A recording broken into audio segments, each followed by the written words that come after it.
পেশাদার খুনি ছবিটি পরিচালনা করেছেন মোতালেব হোসেন আর পেশাদার খুনি ছবিতে অভিনয় করেছেন শাবানা, জসিম, শাহনাজ, অমিত হাসান, আহমেদ শরীফ, গাঙ্গুয়া, আমি সিরাজি, জাম্বু, আজিম, আনোয়ারা এবং আরও অনেকেই অভিনয় করেছেন পেশাদার খুনি ছবিতে। পেশাদার খুনি ছবির গল্পের শুরুতে দেখা যায় যে হাসনাত আবদুল্লাহ অর্থাৎ আহমেদ শরীফ ঢাকা কেন্দ্রীয় কারাগার অর্থাৎ জেলখানা থেকে সে পালিয়ে আসে, কিন্তু পুলিশ তাকে তাড়া করে। পুলিশ দৌড়তে থাকে হাসনাত আবদুল্লাহর পিছে, কিন্তু হাসনাত আবদুল্লাহকে ধরতে পারে না। এক পর্যায়ে হাসনাত আবদুল্লাহ পালিয়ে যায়, পুলিশ তাকে আর খুঁজে পায় না। তখন হাসনাত আবদুল্লাহ অর্থাৎ আহমেদ শরীফ সে চলে যায় মতিঝিল এলাকায় একটি বাড়িতে। তখন বাড়ির গেটে গিয়ে সে দরজা ধাক্কা দেয়। তখন সেই বাড়িতে বসবাস করে কাস্টম অফিসার ফিরোজ খান। তখন ফিরোজ খান বলে, কে এত রাত্রে? হাসনাত আবদুল্লাহ অর্থাৎ ভিন্ন স্বরে বলে যে, একটু দরজাটা খোলেন, আপনার সাথে গোপন কিছু কথা আছে। কারণ আমি জানতে পেরেছি যে আগামীকাল এয়ারপোর্ট দিয়ে কিছু অবৈধ মাল পাচার হবে এবং আমি সেই নাম ঠিকানা এবং সেই যে বক্স অথবা যে সুটকেস আসবে সেই সুটকেসের নাম্বারটা আমি আপনাকে দেব। তখন সেই মুহূর্তে আজিম অর্থাৎ ফিরোজ খান দরজা খোলে আর দরজা ধাক্কা দিই হাসনাত আবদুল্লাহ প্রবেশ করে বলে, এবার কাস্টম অফিসার, আমি না আপনাকে বলেছিলাম যে যে জেলখানায় আপনি আমাকে বন্দি করেছেন এবং আপনার সাক্ষীর কারণে আমার জেল হয়েছে, কিন্তু সেই জেলখানায় আমাকে বেশি দিন রাখতে পারবে না, কারণ আমার নাম হাসনাত আবদুল্লাহ। আমি অনেকবার জেলে গিয়েছি, কিন্তু জেলা সেবা আমাকে আটকে রাখতে পারে নাই। আমি জানি আগামীকাল পত্রিকা আসবে যে হাসনাত আবদুল্লাহ জেল থেকে পালিয়েছে, তাতে আমার কিচ্ছু যায় আসে না, কারণ আমাকে সে ধরতে পারবে না, কারণ আমি মুখোশটা পাল্টে ফেলবো। আর যদি মুখোশটা পাল্টে ফেলে তাহলে আমাকে ধরবে কীভাবে? আমি শব্দবেশ ধারণ করব। কিন্তু আপনার সাথে তো একটা বোঝাপড়া আমার করতেই হয়, কারণ আপনাকে আমি বলেছিলাম যে কাস্টম অফিসার, আপনি আমাকে ধরিয়ে দিবেন না। সামান্য কিছু মালের জন্য, মানলাম অবৈধ মাল ছিল, কিন্তু আপনার সততা ন্যায়ের জন্য আপনি আমাকে পুলিশের কাছে ধরিয়ে দিয়েছেন।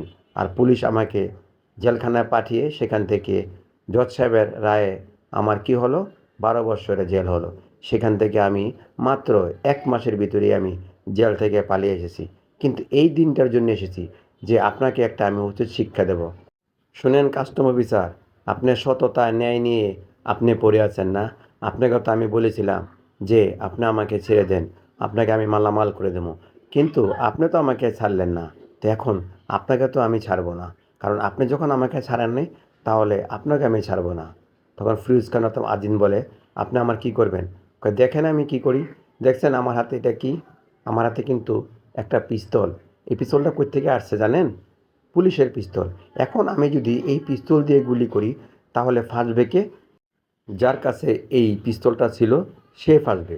আমি চাই যে আপনাকে মেরে আমি তাকে ফাঁসিয়ে দিয়ে যাব, কারণ আমি হব নিষ্পাপ এবং নিষ্কলঙ্ক। কারণ আমার নাম হলো হাসনাত আবদুল্লাহ। আমি সন্ত্রাস জগরের রাজত্ব কায়েম করি এবং যত অবৈধ মাল আমার আঙ্গুলের ইশারায় বিদেশ থেকে আসে এবং সব কিছু আমি বাংলাদেশে পাচার করি। তখন সেই মুহূর্তে ফিরোজ খান বলে, শোনেন, সত্য জয় একদিন হবেই, আর আপনি অন্যায়কে কখনোই দামাচাপা দিয়ে রাখতে পারবেন না। আপনি কি করবেন? আপনি আমার কিছুই করতে পারবেন না। তখন হাসনাত আবদুল্লাহ অর্থাৎ আহমেদ শরীফ বলে, দেখেন আমি কি করতে পারি। তখন সঙ্গে সঙ্গে কয়েকটা গুলি বসিয়ে দেয় ফিরোজ খানের বুকে। তখন ফিরোজ খান ঢলে পড়ে যায়। সেই মুহূর্তেই আনোয়ারা চিৎকার দিয়ে বলে, গুলির শব্দ কিসের? তখন আনোয়ারাকে বলে ফিরোজ খান অর্থাৎ আজিম যে, তোমরা রকিকে নিয়ে পালিয়ে যাও, আর না হলে তোমাদেরকেও এই হাসনাত আবদুল্লাহ মেরে ফেলবে। তখন আনোয়ারা বলে, না আমি যাব না। তখন ফিরোজ খান বলে, তুমি যাও। তখন হাসনাত আবদুল্লাহ বলে, ভাবি সাহেব, আপনার তো যাওয়ার পথ বন্ধ হয়ে গেছে, আপনি যাবেন কিভাবে? তখন কয়েকটা গুলি আনোয়ারের দিকে ছুড়ে আর এদিকে যে রকি থাকে তার ছেলে তার দিকে ছুড়ে, কিন্তু তারা সেই মুহূর্তে হাসনাত আবদুল্লাহকে ধাক্কা দিয়ে তারা পালিয়ে যায়। কিন্তু হাসনাত আবদুল্লাহ সেই পিস্তলটা অর্থাৎ ফিরোজ খান অর্থাৎ আজিমের পাশে রেখে দেয়। তো এরপরের দিন দেখা যায় হাসনাত আবদুল্লার বাড়িতে পুলিশের গাড়ি আসে। তখন দেখে যে পিস্তলটা পড়ে আছে। পিস্তলটাকে একটি রুমাল দিয়ে ধরে সেটা থানায় জমা দেয়। সেখান থেকে এই পিস্তলটা কোর্টে চলে যায়। কোর্টে গিয়ে তারা নিরীক্ষা পরীক্ষা করার পর দেখে যে এই পিস্তলটা একজন জাদরের পুলিশ ইন্সপেক্টর আকবর খানের সেই পিস্তল, কারণ আকবর খান এই পিস্তলটা চালাতো সবসময়। তখন আকবর খানকে বলে, আচ্ছা আপনি যে ফিরোজ খানকে কেন হত্যা করলেন? তখন আকবর খান অর্থাৎ আনোয়ার হোসেন বলে, স্যার আমি কখনোই এই কাজ করতে পারি না, কারণ আমি সৎ এবং সৎ পথে চলি। আমি কেন আমার বন্ধু ফিরোজ খানকে মারব? অবশ্যই এখানে আপনার এবং আপনার বন্ধুর সাথে মনে হয় সম্ভবত কোনো দ্বন্দ্ব হয়েছে। আপনার বন্ধু ছিল কাস্টম অফিসার, আপনি হলেন ইন্সপেক্টর, মানে অর্থাৎ পুলিশ। এমনও হতে পারে যে পুলিশ ইন্সপেক্টর হয়ে আপনি চেয়েছিলেন যে কাস্টম অফিসার ফিরোজ খানকে রাজি করাতে যে আমার কিছু অবৈধ মাল আসবে, আপনি ছেড়ে দিবেন। কিন্তু কাস্টম অফিসার ফিরোজ খান রাজি হয় নাই, কিন্তু আপনি সেটা সহ্য করতে পারেননি। তাই আপনি আপনার নিজ পিস্তল দিয়ে ফিরোজ খানকে হত্যা করেছেন। তাই মাননীয় জজ সাহেবের কাছে আমি আবেদন করতেছি যে মাননীয় জজ সাহেব, জনাব আনোয়ার হোসেন একজন সৎ ইন্সপেক্টর ছিল, কিন্তু তার ভিতরে যে লোভ হিংসা বসবাস করছিল এবং অবৈধ কাজকারবার সে গোপনে করত, তার প্রকাশ্য প্রমাণ পেয়েছি যে তার পিস্তলের গুলিতেই ফিরোজ খান অর্থাৎ কাস্টম অফিসার নিহত হয়েছেন। তাই মাননীয় জজ সাহেবকে আমি উকিল হয়ে আপনার কাছে আবেদন করছি যে যথাযথ শাস্তি দেওয়া হোক জনাব আনোয়ার হোসেনকে, কারণ তিনি অপরাধী। কারণ তার পিস্তলটা তার কাছে কেন গেল? তখন জনাব আনোয়ার হোসেন বলে, দেখেন এই পিস্তলটা আমার কাছ থেকে কে নিয়েছে, কেন নিয়েছে এবং কীভাবে নিয়েছে সেটা যদি বলি এখন আপনারা বিশ্বাস করবেন না। এই পিস্তলটা নিয়েছে হাসনাত আবদুল্লাহ এবং সন্ত্রাসী, তাকে আমরা গ্রেপ্তার করেছিলাম। কাস্টম অফিসারকে ধোঁকা দিতে চেয়েছিল কিছু এয়ারপোর্ট থেকে মাল আনার সময়, কিন্তু কাস্টম অফিসার আমাদের কাছে ধরিয়ে দিয়েছিল। তাই কাস্টম অফিসারকে মারার জন্যই সে জেল থেকে পালিয়ে গিয়ে আমার কাছ থেকে পিস্তল অথবা চক্রান্ত বা চুরি করে অথবা কাউকে মেরে অথবা গোপনে চক্রান্ত করে এই পিস্তলটা নিয়ে ফিরোজ খানকে এই পিস্তল দিয়ে মেরেছে, কিন্তু আমাকে ফাঁসিয়ে দিয়েছে। তো উকিল বলে, শোনেন এইসব বানানো কথা, এইসব নাটক এখানে চলবে না, এখানে চলবে প্রমাণ। কারণ প্রমাণ পেয়েছি যে আপনার পিস্তলেই ফিরোজ খান মারা গেছে, তাই আপনাকে দোষী সাব্যস্ত করা হলো। জজ সাহেব বলে যে আপনি এই সম্বন্ধে কিছু জানেন না এবং আপনার পিস্তল দিয়েই ফিরোজ খান নিহত হয়েছে, তাই আপনাকে 15 বছরের সশ্রম কারাদণ্ড করা হলো। সেখানে আনোয়ার হোসেনের মেয়ে থাকে জুলি। তো সে বলে, না বাবা, আপনি কখনোই খুন করতে পারেন না, তবে এর সত্য একদিন না একদিন উদ্ঘাটন হবে। তখন আমরা এই ফিরোজ খান হত্যাকারীকে খুঁজে বের করে আমরা তার উচিত বিচার করব। এবং মাননীয় জজ সাহেব একটা কথা বলি, আমি বাচ্চা ছোট, কিন্তু আপনি যে শাস্তিটা আমার বাপকে দিলেন, কিন্তু এটা আপনি উচিত করলেন না। কিন্তু আসল সত্যটা উদ্ঘাটন করার আগেই আপনি রায় দিয়ে দিলেন আমার বাপকে 12 বছর সশ্রম কারাদণ্ড। কিন্তু আমরা এই বিচার মানি না, একদিন না একদিন সত্যটা প্রকাশ হবেই। কারণ আমি যেদিন বড় হব, আমি উকিল হয়ে এই এই আদালতেই আমি আমার বাপকে আমি মুক্ত করব ইনশাল্লাহ। তখন আনোয়ার হোসেন বলে, মা আমি নিষ্পাপ, আমি কোনো পাপ করিনি, আমি কোনো অন্যায় করিনি, আমাকে চক্রান্ত করে ফাঁসিয়েছে। তবে মা তুই এর প্রতিশোধ নিবি। আমাকে যারা ফাঁসিয়েছে, 1 নম্বর হলো হাসনাত আবদুল্লাহ, যে জেল থেকে পালিয়েছে, তাকে খুঁজে বের করে তাকে আমার কাছে নিয়ে আসবি, আর তোর হাতেই তার শাস্তি দিবি, এই আদেশ করে গেলাম আমি। তখন আনোয়ার হোসেনকে পুলিশ তাকে জেলখানায় নিয়ে যায়। তো এদিকে রকি তার মা আনোয়ারাকে নিয়ে তারা ওইখান থেকে পালিয়ে একটি অন্য এলাকা, এক বস্তি ঝুপড়িতে গিয়ে সেখানে আশ্রয় নেয়। সেই বস্তির সর্দার থাকে মোবারক খান অর্থাৎ কাবিলা। তখন কাবিলা বলে, আচ্ছা আপনি কেন এখানে এসেছেন? আপনাকে তো এই বস্তিতে রাখা যাবে না, সাথে দেখা যায় একটি ছেলেও আছে। তখন আনোয়ার বলে, ভাই আমাকে যদি আপনারা এখানে আশ্রয় না দেন তাহলে আমি কোথায় যাব? আর আমার তো ওরকম অর্থ সম্পদ নাই যে আমি কোথাও গিয়ে ভাড়া করে থাকবো। তাই বস্তিতে আমাকে একটু ঠাঁই দেন, আমার ছেলেটাকে নিয়ে শুধুমাত্র আমি মাথা গুজিয়ে থাকবো আর অন্যের বাড়িতে কাজ করে আমি আমার ছেলেটাকে লেখাপড়া শেখাবো। তখন কাবিলা বলে, ঠিক আছে, আপনি যখন এত মিনতি করছেন আর ভাই বলে যখন ডেকেছেন, ঠিক আছে বস্তিতে থাকেন। তো এখানে বস্তিতে থাকতে থাকতে প্রায় 16 বৎসর 17 বছর পর দেখা যায় রকি হয়ে যায় জসিম। তখন জসিম একদিন আনোয়ারকে বলে, আচ্ছা মা, তোমাকে একটা কথা বলি, আমার বাপকে যে আমাদের বাড়িতে এসে গুলি করে খুন করেছিল, তাকে কি তুমি চিনো? কয়, দেখ বাবা, আমি তাকে দেখলে চিনব অবশ্যই, কারণ আমার স্বামীকে আমার সামনেই 3-4টা গুলি করেছিল, তাকে অবশ্যই আমি চিনব দেখলে। তখন রকি বলে, আমি বড় হয়েছি মা, তবে একটা কথা তোমাকে বলি, আমার বাপ ফিরোজ খান একজন সৎ কাস্টম অফিসার ছিল, আর তাকে যে খুন করেছে আমি জানি না। তখন আনোয়ারা বলে, আমি দেখেছি যে সে জেল থেকে পালিয়ে এসেছিল, তার গায়ে জেলারের পোশাক ছিল, মানে জেলখানার কয়েদির পোশাক ছিল। তবে আমি তার চেহারা স্পষ্ট মনে রাখতে পারছি যে সে নিশ্চয়ই কোনো অপরাধী। আর তোর বাপের সাথে মনে হয় তার শত্রুতা ছিল, এবং তার বাপ মনে হয় তার বিরুদ্ধে কথা বলেছিল, এবং তাকে মনে হয় জেলে পাঠিয়েছিল, এরকম কথাগুলি শুনেছিলাম। মা, যাই হোক না কেন, আমার নাম রকি, তবে আমি এর বদলা আমি নেবই। তখন রকি চলে যায়, রাস্তা দিয়ে হাঁটতে থাকে। এমন সময় একটি মেয়ে, সে মোটরসাইকেল করে সে দ্রুতভাবে চালাতে থাকে, আর এক পর্যায়ে অর্থাৎ রকি অর্থাৎ জসিমকে ধাক্কা মেরে ফেলে দেয়।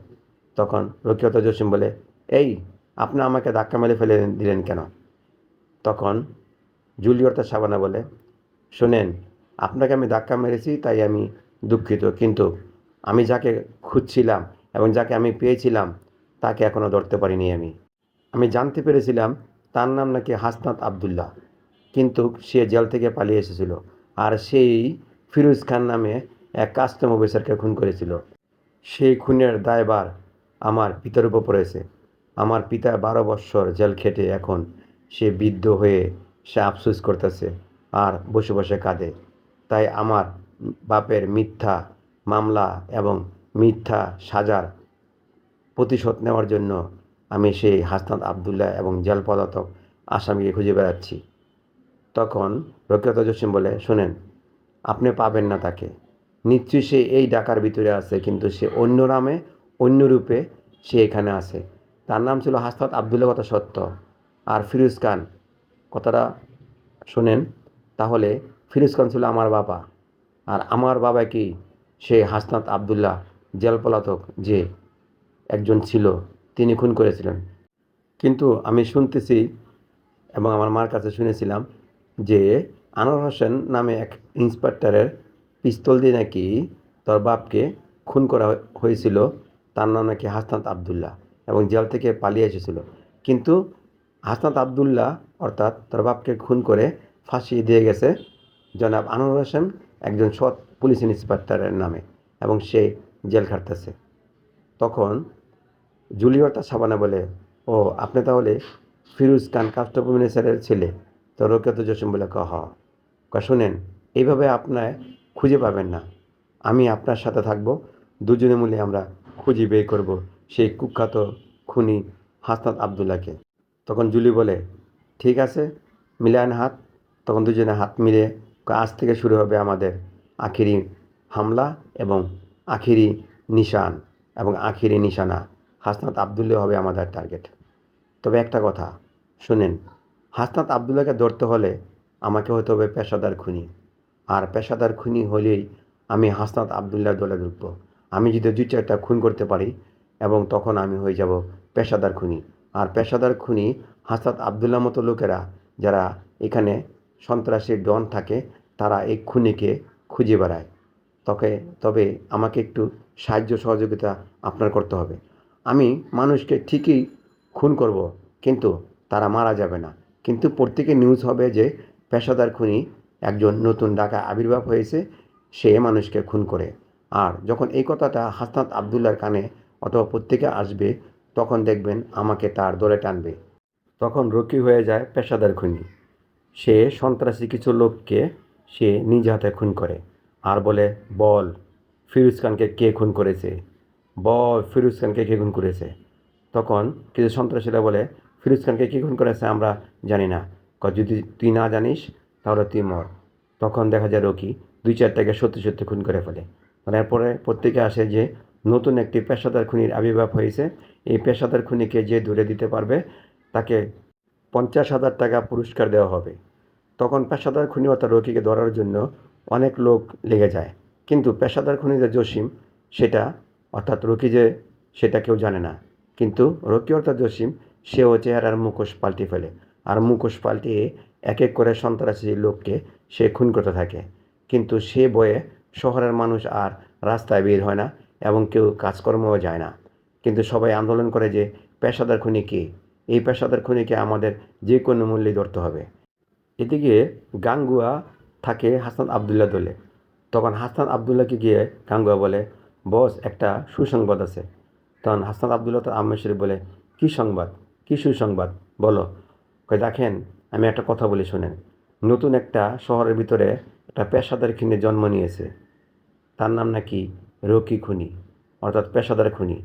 এবং তাকে যদি আমাদের দলে আনতে পারি তাহলে আমাদের অবৈধ কাজ কারবার করতে কোনো অসুবিধা হবে না।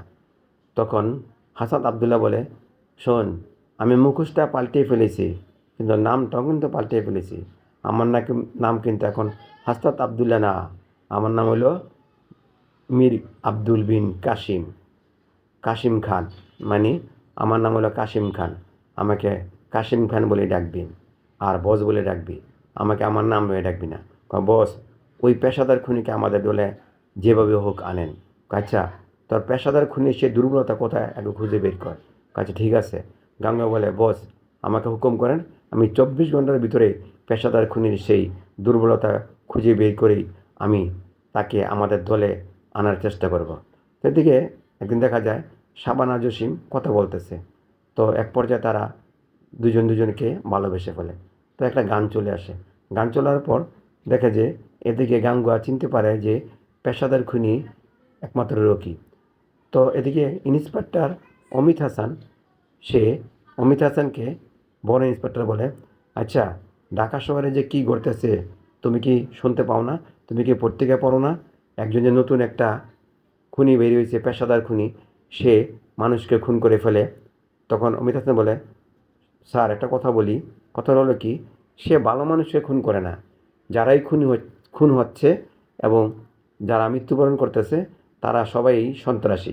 কারণ তাদের প্রত্যেকটারই আমাদের ফাইলে এক একজনের 10টা 12টা করে কেস আছে। ওই সন্ত্রাসীদেরই পেশাদার খুনি মারতেছে। কিন্তু ভালো কোনো মানুষ তো মৃত্যুবরণ পেশাদার খুনির হাতে হয়নি। তবে গতকাল যে মারাটা হয়েছে আব্বাস নামে, আব্বাস বিন কাসিম, আমি জানি যে এটা কাসিম অর্থাৎ এই শহরের সাম্রাজ্যর ডন, যে তার ছোট ভাই। কিন্তু সে কিন্তু একটা সন্ত্রাসী, কুখ্যাত সন্ত্রাসী। তাকে মেরেছে পেশাদার খুনি এবং নামও লিখে দিয়ে গেছে যে আমি খুন করেছি, আমার নাম পেশাদার খুনি। এখন এটা আমরা প্রমাণ করতে পারি যে পেশাদার খুনি বেছে বেছে কালোবাজারে সন্ত্রাসী, চোরাচালানি, এগুলি এই ধরনের দুর্ধর্ষ খারাপ লোককে পেশাদার খুনি মারতেছে। তখন ইন্সপেক্টর বলে, শোনো, তুমি ইয়ং পুলিশ অফিসার, তুমি এসে বুঝবে না। তবে আইন তো আর নিজের হাতে নেওয়া উচিত হয় না। কারণ নিশ্চয়ই আইন নিজের হাতে নেওয়া অপরাধ। কারণ আমরা পুলিশ প্রশাসন আছি তো, কেন মানুষকে নিজ হাতে খুন করবে, হত্যা করবে? এটা তো উচিত না। তবে একটা কথা তোমাকে স্পষ্ট বলি, তাকে 72 ঘন্টার ভিতরে যেভাবেই পারো তুমি সেই পেশাদার খুনিকে আদালতে হাজির করতে হবে এবং আমাদের ফার্স্টে জেলখানায় আনতে হবে। তাকে জিজ্ঞাসাবাদ করে তাকে আদালতে আমাদের নিয়ে যেতে হবে। কারণ আমরা যদি এরকম ব্যর্থ পুলিশ হয়ে আমরা যদি থাকি তাহলে আমাদের উপর কিন্তু সমাজের লোকেরা কিন্তু আঙুল তুলতেছে যে তারা কি করতেছে। এমন সময় দেখা যাচ্ছে যে কিছু কিছু লোকেরা আজকাল অফিসে যায় না, কারণ পেশাদার খুনির ভয়ে, যে পেশাদার খুনি কখন জেনে কাকে মেরে ফেলে। তো ইন্সপেক্টর অমিত হাসান বলে, আচ্ছা স্যার, আমার উপরে ছেড়ে দেন, 72 ঘন্টার ভিতরে আমি যেভাবে পারি তাকে আমি গ্রেপ্তার করব, এই কথাটা আমি আপনাকে দিচ্ছি। এদিকে দেখা যায় পেশাদার খুনি ও রকি অর্থাৎ জসিম একদিন পুলিশের তাড়া খেয়ে আরেকটি এলাকার বস্তিতে সে ঢুকে পড়ে। আর সে এলাকা থাকে শাবনাজ নামে একটি চঞ্চল মেয়ে। তখন শাবনাজের রুমে যখন রকি অর্থাৎ পেশাদার খুনি ঢুকে পড়ে, তখন শাবনাজ বলে, আপনি আমার রুমে ঢুকছেন কেন? হ্যাঁ, আপনি এখানে চলে যান। তখন রকিয়ত জসিম বলে, কোনো কথা বলবে না, যদি কোনো কথা বলছো তাহলে তোমাকে একটা মেরে ফেলবো। তো এক পর্যায়ে পুলিশ এসে দরজা ধাক্কা দেয়। তখন শাবনাজ বলে, কাকে খুঁজছেন? কয়ে, এখানে একজন কুখ্যাত খুনি অর্থাৎ পেশাদার খুনি পালিয়েছে, তাকে খুঁজছি। তখন শাবনাজ বলে, না, আমার এখানে তো কোনো লোক আসে নাই। আর এমন সময় অমিত হাসান বলে, লোক আসে না মানে? আমরা কেবলমাত্র দেখলাম যে পেশাদার খুনি এখানে পালিয়েছে। তাহলে শাবনাজ বলে, না, অসম্ভব, এখানে পালাতে পারে না। তো তখন এদিকে অমিত হাসান শাবনাজকে দেখে খুব পছন্দ করে ফেলে। তো কল্পনা অমিত হাসান শাবনাজের একটা গান চলে আসে। গান শেষে দেখা যায় তখন কল্পনা ভেঙে যায়। অমিত হাসান বলে, ঠিক আছে, যদি কখনো এই পেশাদার খুনির সন্ধান পান অবশ্যই থানায় গিয়ে খবর দিবেন। যে কোনো মূল্য হোক সেই পেশাদার খুনিকে 72 ঘন্টার ভিতরে আমাকে ধরতে হবে, আর না হলে আমার চাকরি চলে যাবে। শাবনাজ বলে, চাকরি চলে যাবে যাবে, তাতে অসুবিধা কী? প্রয়োজনে রিক্সা চালা খাবেন। আপনি যদি আসামিরা না ধরতে পারেন, আমাদের যদি আপনি হ্যারাসমেন্ট করেন, তাহলে তো হয় না। তখন অমিত বলে, আচ্ছা বড় বড় রিক্সার দরকার নেই, আপনি আগে দেখেন কোথাও এখানে আছে কি না, যদি জানতে পারেন তাহলে আমাকে বলবেন। তো এখানে যখন পুলিশ ইন্সপেক্টর চলে যায় তখন রকি অর্থাৎ পেশাদার খুনি বলে, বোন তুমি আমাকে আজকে বাঁচিয়ে দিলে, যাক কোনোদিন যদি তোমার উপকার আসতে পারি তাহলে আমি নিজেকে ধন্য মনে করব। তখন শাবনাজ বলে, আচ্ছা ভাই, আপনি যখন আমাকে বোন বলে ডেকেছেন, আপনাকে ভাই বলে ডাকতে আমার কোনো দ্বিধাবোধ নেই। আপনি কেন পেশাদার খুনি হয়েছেন? তখন রকিয়ত জসিম বলে, শোনো বোন, আমার জীবনে একটা কাহিনী আছে। আমার বাপ ছিল সৎ কাস্টম অফিসার, আর হাসনাত আবদুল্লাহ একজন জেল পলাতক আসামি। সে আমার বাপকে আমাদের সামনে গুলি করে হত্যা করেছিল। সে থেকে আমি এখন আমি হয়েছি পেশাদার খুনি। আমার বাপের হত্যার বদলা নেওয়ার জন্য, আমার বাপের হত্যার প্রতিশোধ নেওয়ার জন্য, আমার মাকে যে বিধবা করেছে তার প্রতিশোধ নেওয়ার জন্য, আমাকে যে এতিম করেছে তার প্রতিশোধ নেওয়ার জন্য। কিন্তু আমি তো ভালো কোনো মানুষকে মারি না, আমি মারি সন্ত্রাসী, কালোবাজারি, যারা নাকি সন্ত্রাসের সাথে জড়িত, যারা নাকি রংবাজ গুন্ডা, যাদের নাকি বিরুদ্ধে অনেক অভিযোগ আছে থানায়, তাদের ধরে ধরে আমি খুন করি। কিন্তু আজ পর্যন্ত তোমরা শুনতে পেরেছো যে ভালো কোনো মানুষকে আমি খুন করেছি? আমি তো খুন করেছি কুখ্যাত খারাপ লোকদের।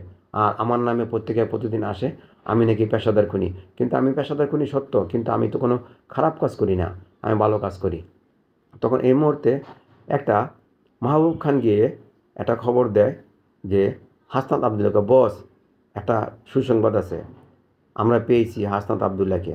আমরা যদি এই মুহূর্তে তাকে যদি আমরা গ্রেপ্তার করতে পারি অথবা তাকে যদি আমাদের কবজায় আনতে পারি তাহলে বেশ ভালো হয়। কারণ শাবনাজ নামে একটি মেয়ের গড়ে দেখা যাচ্ছে পেশাদার খুনি লুকিয়ে আছে, পুলিশ তাকে ধরতে পারেনি। আমরা তাকে চতুর্দিক দিয়ে ঘেরাও করে তাকে আমরা দলে নিয়ে আসি। তখন অর্থাৎ আহমেদ শরীফ বলে, ঠিক আছে তোমরা তাই করো। তো দোল ফল নিয়ে তারা চলে যায় সে বস্তিতে।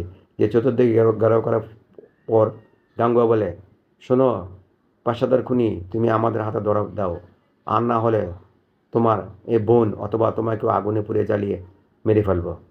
তখন পেশাদার খুনি অর্থাৎ জসিম বলে, ও আচ্ছা, তোরা তোরা আমাকে ধরে কী করবি? কয়, না তোমাকে আমরা কিছু করব না, তোমাকে বস একবার দেখতে চেয়েছে, কারণ তোমার সাথে বস কথা বলবে। তখন পেশাদার খুনি অর্থাৎ জসিম বলে, বেশ ঠিক আছে চল। এদিকে জুলিয়তা সাবানা সেও হন্য করে খুঁজতেছে পেশাদার খুনিকে, কিন্তু পাচ্ছে না। কিন্তু প্রতিদিন পত্রিকা আসে। তখন জুলি একদিন থানা গিয়ে বলে, আচ্ছা স্যার, পেশাদার খুনি রকিকে কি এখনও আপনারা ধরতে পারেননি? তখন ইন্সপেক্টর অমিত হাসান বলে, কয় না ম্যাডাম, এখনও ধরতে পারিনি। কয় তাহলে কোথায় থাকে সে, আপনারা ধরতে পারেন না? তখন সাবানা দেখে যে কিছু লোকেরা জসিমকে তুলে নিয়ে যাচ্ছে, মানে পিস্তল ঠেকিয়ে। তখন সাবানা চিৎকার দিয়ে বলে, রকি রকি। তখন শব্দটা শুনতে পায় না। সাবানার পিছনে কোথায় নিয়ে যাচ্ছে? তো সাবানার পিছু যায়, আস্তে আস্তে করে সে পিছনে গিয়ে দেখে যে জসিমকে অর্থাৎ পেশাদার খুনিকে নিয়ে এই হাসনাত আবদুল্লাহ আহমেদ শরীফের বাড়িতে নিয়ে যায়। তখন আহমেদ শরীফ আস্তে আস্তে নেমে বলে, তুমি কি পেশাদার খুনি? তখন রোকেয়াত জসিম বলে, হ্যাঁ আমি পেশাদার খুনি। আচ্ছা, তোমাকে একটা কাজ করতে হবে, তোমার যে বাহুতে শক্তি আমাদের সাহস আছে এবং তুমি যে খুন করতে পারো তার একটা পরীক্ষা আমাকে দিতে হবে। দেখো, আমার সাথে কিছু ব্যবসায়ী বেমেনি করছে এবং আমার কাছ থেকে মাল নিয়েছে কিন্তু টাকা দেয়নি। তুমি যদি তাদের খুন করে যদি সেই টাকাগুলি এনে দিতে পারো তাহলে বুঝবো যে তুমি আসলেই একজন খুনি এবং পেশাদার খুনি। তখন জসিমাতা রকি বলে, এটা কোনো ব্যাপারই না, আমার তো বাঁ হাতের খেলা। তখন জসিম বলে, ঠিক আছে, আপনি ঠিকানা দেন, আমি তাদের কাছে টাকাও আনবো এবং মালও নিয়ে আসবো এবং তাদেরকে আমি খুনও করে আসবো। এদিকে জুলিয়তা সাবানা আহমেদ শরীফকে তার চেহারা দেখতে পায়, কিন্তু আহমেদ শরীফ চেহারা দেখানোর পর সে সোজাসুজি বাড়িতে চলে যায়। কিন্তু যে তার বাপকে যে ফাঁসিয়েছিল, পত্রিকা যে ছবি ছাপিয়েছিল যে জেল থেকে যে হাসনাত আবদুল্লাহ পালিয়েছিল, সেই ছবির সাথে এই ছবি মিলিয়ে দেখে তার চোখে যে না, এটা তো হাসনাত আবদুল্লাহ না, নিশ্চয়ই এখানে কোনো রহস্য আছে। তখন শাবানা ভাবতে থাকে। তখন শাবানা শুনতে পায় যে পেশাদার খুনিরত রকি সে বাগবাড়ি জঙ্গলে যাবে তাদের সাথে মানে মোকাবেলা করতে না, সে মাল ফেরত আনতে। বাগবাড়ি জঙ্গলে সেখানে জুলি সে পুরুষ বেশে গিয়ে উপস্থিত হয়। আর যে মুহূর্তে রকিয়ত জসিম চলে যায় তখন শাবানা সামনে গিয়ে দাঁড়ায়। দাঁড়াও, তুমি কোথায় যাচ্ছ? তখন রকি অর্থাৎ জসিম বলে, আমি কোথায় যাচ্ছি মানে তুমি কে? কয় আমি জুলি। তখন জসিম বলে, ও, তোমাকে কত খুঁজতেছি। তখন জুলি অর্থাৎ শাবানা বলে, তুমি তো এখন রংবাজ হয়ে গেছো, মাস্তান হয়ে গেছো, খুনি হয়ে গেছো, তুমি আর আমাকে কি খুঁজবে? কারণ তোমাকে খুঁজিতে পাচ্ছি না আমি। আর তুমি তো এখন খুনি হয়ে গেছো। প্রত্যেক দিন পত্রিকা তোমার ছবি ছাপে যে পেশাদার খুনিকে ধরে দিতে পারলে 50,000 টাকা পুরস্কার দেবো। কিন্তু তোমাকে তো কেউ ধরতে পারে না। কিন্তু আমি যদি ইচ্ছা করি তোমাকে আমি ধরিয়ে দেবো। তখন জসিম অর্থাৎ পেশাদার খুনি রকি বলে, আচ্ছা তুমি তো ধরে দিতে পারো, কিন্তু তুমি যে আমাকে ভালোবাসো তুমি ইচ্ছা করলে পারবে না।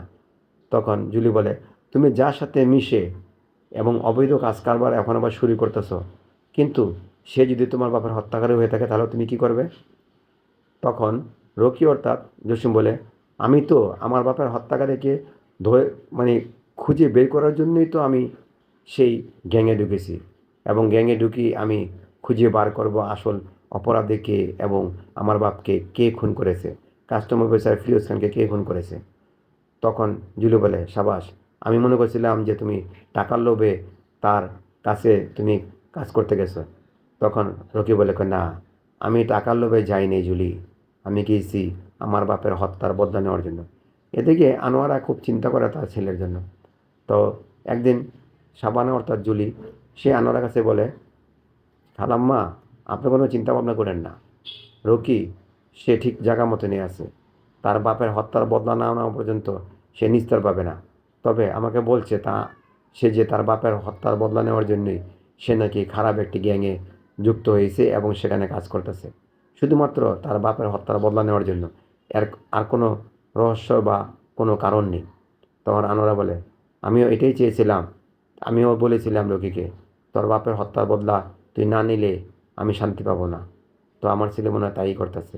আল্লাহ তাআলা যাতে আমার ছেলেকে ভালো রাখে, যেখানেই থাকুক না কেন, শত বিপদ থেকে যেন আমার ছেলেকে উদ্ধার করে। তখন জুলি শাবানা বলে, অবশ্যই আল্লাহ তাআলা সত্যের পথে আছে, ন্যায়ের পথে আছে, অন্যের পথে আল্লাহ নেই। অবশ্যই রকির প্রতি আল্লাহ তাআলার হেফাজত থাকবে এবং সুরক্ষিত রাখতে আল্লাহ তাআলা অবশ্যই তিনি সহায় হবেন রকির প্রতি, আপনি কোনো চিন্তা ভাবনা করেন না।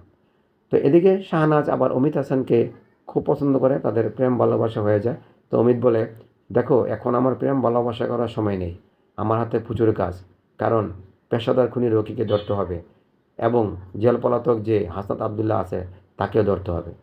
তখন জসিম তার মালগুলি আহমেদ শরীফের অর্থাৎ হাসনাত আবদুল্লাহর মালগুলি জসিম নিয়ে যায়। তখন হাসনাত আবদুল্লাহ বলে অর্থাৎ ডন বলে, শোন সাবাস, ভালো একটা কাজ করেছিস রকি, কারণ আমার সাথে যারা বেমানি করে, আমার সাথে যে ছয়নয় করে, তাদের তো আমি বাঁচিয়ে রাখি না। তুই যদি আমার মালগুলি যদি টাকাগুলি ফেরত না আনতি তাহলে তোকেও খুঁজে বের করে আমি মেরে ফেলতাম। কারণ আমি আজ থেকে 16 বছর আগে আমি একটা কাস্টম অফিসার ফিরোজ খান নাম, তাকে আমি খুন করেছিলাম। কারণ তাকে বলেছিলাম যে কাস্টম অফিসার আমার কাজে বাধা দিবেন না, আমি যে অবৈধ মালগুলি আনতেছি আপনি মালগুলি আমাকে দিয়ে দেন এবং আপনাকে আমি মালামাল করে দেব। কিন্তু কাস্টম অফিসার ফিরোজ খান বলছে, না, আমি কোনো অবৈধ কারবার আমি করতে দেব না, এবং আপনারা বিদেশ থেকে যে অবৈধ মাল আনেন সেগুলো আমি আনতে দেব না। তাই এর কারণে আমাকে জেল হয়েছিল, জেল থেকে ছাড়া পেয়ে আমি ওই ফিরোজ খানকে আমি গুলি করে মেরেছিলাম। কিন্তু ফাঁসি শিকাকে এক সৎ ইন্সপেক্টর, হ্যাঁ, আনোয়ার হোসেনকে আমি ফাঁসিয়ে দিয়েছিলাম। আনোয়ার হোসেন জেল থেকে এসে সে পঙ্গু হয়ে গেছে চিন্তা ভাবনায়। তখন জসিম বলে, ওহ, ভালো কাজ, সুন্দর কাজ। তো জসিম সেখানতে চলে আসে। জসিম এসে তখন বলে জুলিকে, জুলি, তোমার বাপের অপরাধীকে পেয়েছি এবং আমার বাপকে যে হত্যা করেছে খুন করেছে তাকেও পেয়েছি। এখন আমাদের নিশানা, আমরা ওই আস্তানে গিয়ে আমরা হামলা করব এবং আমাদের যে বন্দুক আছে তাই নিয়ে আমরা মোকাবেলা করব, সেই মোকাবেলা অবশ্যই আমাদের জিতে হবে। তো সেই মুহূর্তে জসিম সাবানা দুজন মিলে এবং সেখানেই সেই আক্রমণ করে। এক পর্যায়ে যখন আহমেদ শরীফ অর্থাৎ হাসনাত আবদুল্লাহ পালিয়ে যেতে চায় এবং গাঙ্গুয়া মারা পড়ে, মাহবুব খান মারা পড়ে, তার দলবল সবাই মারা পড়ে, আর গাঙ্গুয়া এক পর্যায়ে মরার সময় বলে যায়, বস, আমরা কাল সাপ পালন করেছিলাম দুধ কলা দিয়ে, এই যে এত বড় ভয়ঙ্কর পেশাদার খুনি আমরা বুঝতে পারিনি। তখন রকি বলে, শোন, তোর বস আমার বাপকে খোঁজ করেছিল, ফিরোজ খান আমার বাপ ছিল। তখন আমেশ্বরের কথা হাসান আব্দুল বলে, কি, ফিরোজ খান তোর বাপ ছিল? হ, আমার বাপ ছিল। আর জুলিয়তা শাবানা বলে, আনোয়ার হোসেন ছিল আমার বাপ। তুই ফিরোজ খানকে মেরে আনোয়ার হোসেন আমার বাপকে ফাঁসিয়েছিলি। আমার বাপ 12টি বছর জেল খেটে এসে এখন পঙ্গু হয়ে আছে, আর তোকে আমরা ছাড়বো? তখন শাবানা জসিম মিলে ইচ্ছা রকম মারে আম্মেশ্বরীকে। মারার পর যখন পুলিশ এসে যখন হাসান আবদুল্লাহকে গ্রেপ্তার করা নিয়ে যেতে চায়, হাসান আবদুল্লাহ পিস্তল নিয়ে যখন নাকি জসিমকে গুলি করে মারবে, তখন শাবানা এবং জসিম দুজনেই ছুটে গিয়ে আহমেদ শরীফ গুলি করে মেরে ফেলে। আহমেদ শরীফ ডলে পড়ে যায়। তখন পুলিশ ইন্সপেক্টর অমিত হাসান বলে, দেখেন, আপনারা অপরাধী, কারণ আপনারা আইন নিজের হাতে তুলে নিয়েছেন, তাই আপনাদের অবশ্যই আদালতে অথবা আমাদের থানায় যেতে হবে। তো দুজনকে থানায় ধরে নিয়ে যায়। তো কিছুদিন পর তারা জানতে পারে যে হাসান আবদুল্লাহ একজন পলাতক আসামি, একজন খুনি এবং সন্ত্রাসী।